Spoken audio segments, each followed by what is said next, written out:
Dekatkan diri kepadaku dengan sebuah amalan yang lebih aku cintai dari apa yang aku wajibkan atas mereka.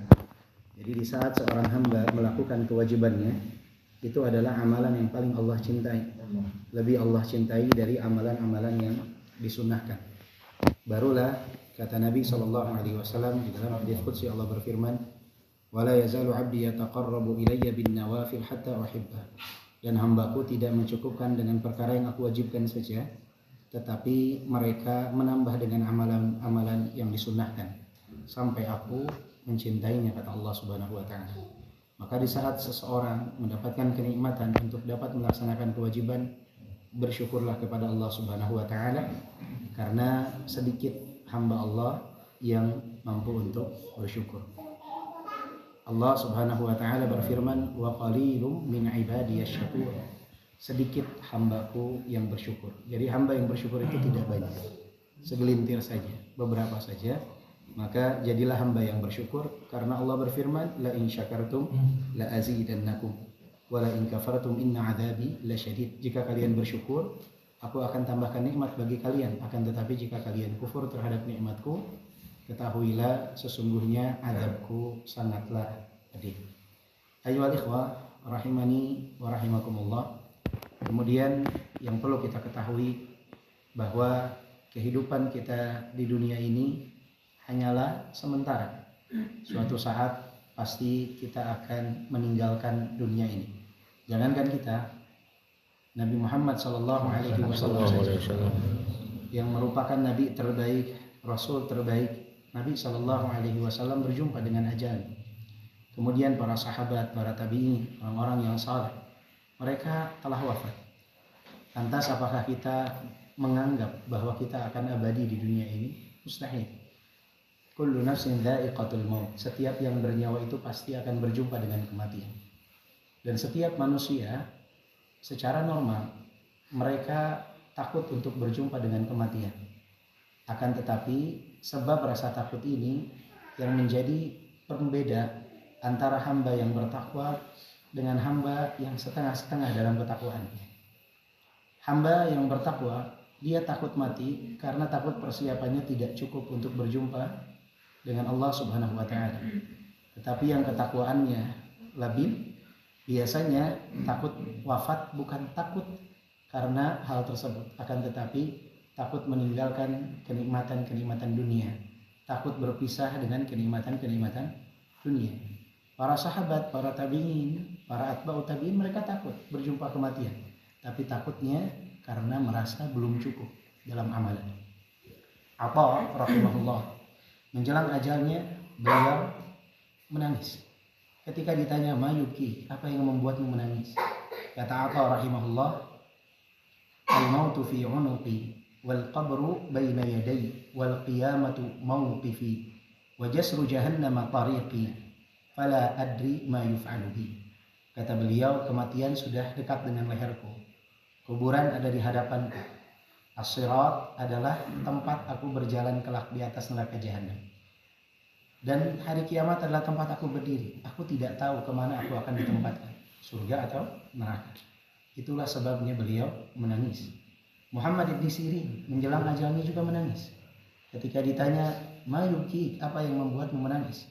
Kata Muhammad ibn Sirin rahimahullah, "Abki li tafriti fil ayyamil khaliyah wa qillati amali lil jannatil 'aliyah wa ma yunjini minan naril hamiyah." Aku menangis karena kelalaianku di waktu yang aku lapang, kata beliau.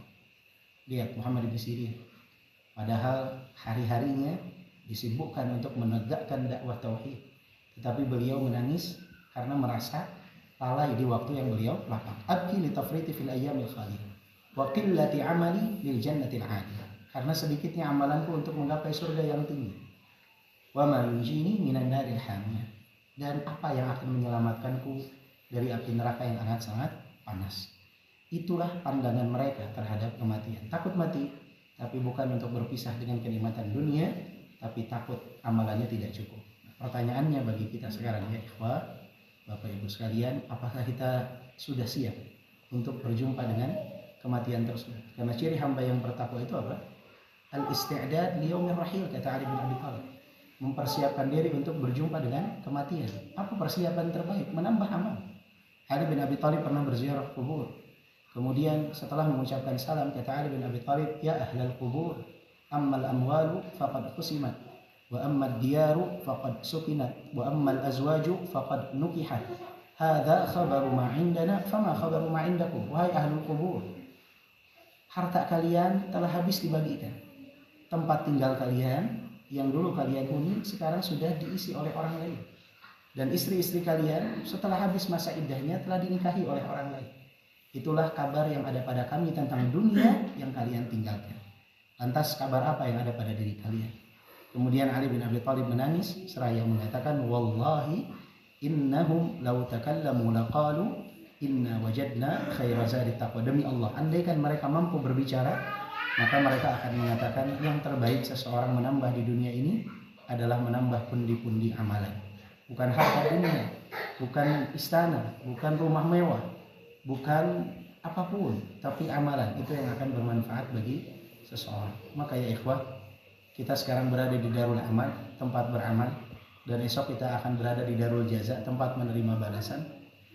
Hari ini adalah momentum beramal, dan esok setelah kematian adalah momentum untuk menerima balasan atas apa yang diamalkan. Nanti tidak ada lagi kesempatan untuk beramal.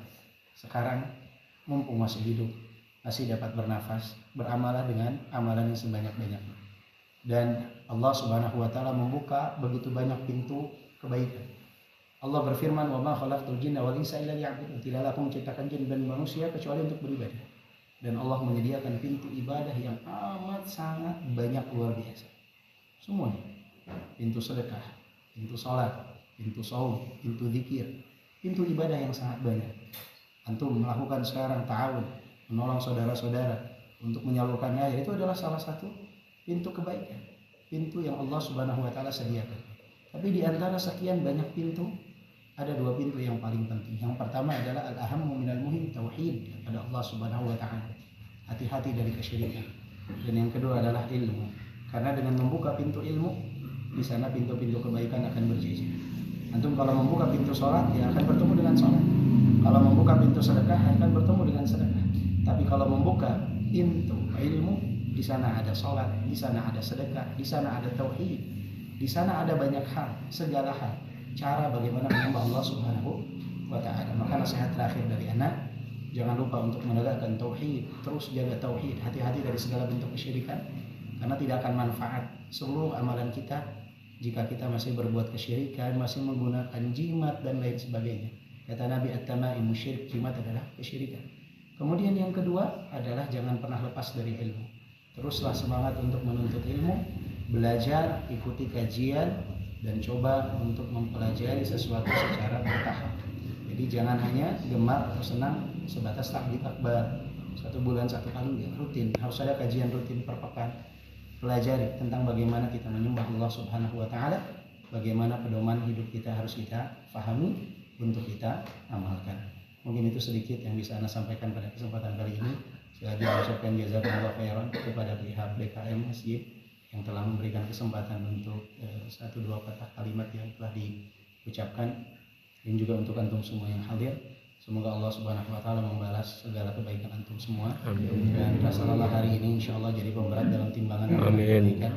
Dan jangan lupa untuk terus meminta kepada Allah agar diberikan keikhlasan di dalam beramal, karena paling sulit menjaga keikhlasan itu adalah setelah amalan itu kita kerjakan, bukan sebelum atau di saat. Subhanakallahumma wa bihamdika asyhadu an la ilaha illa anta astaghfiruka wa atubu ilaik.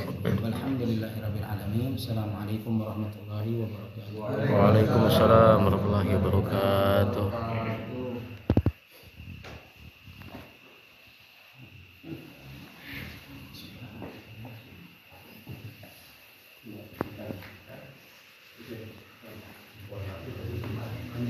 Iya.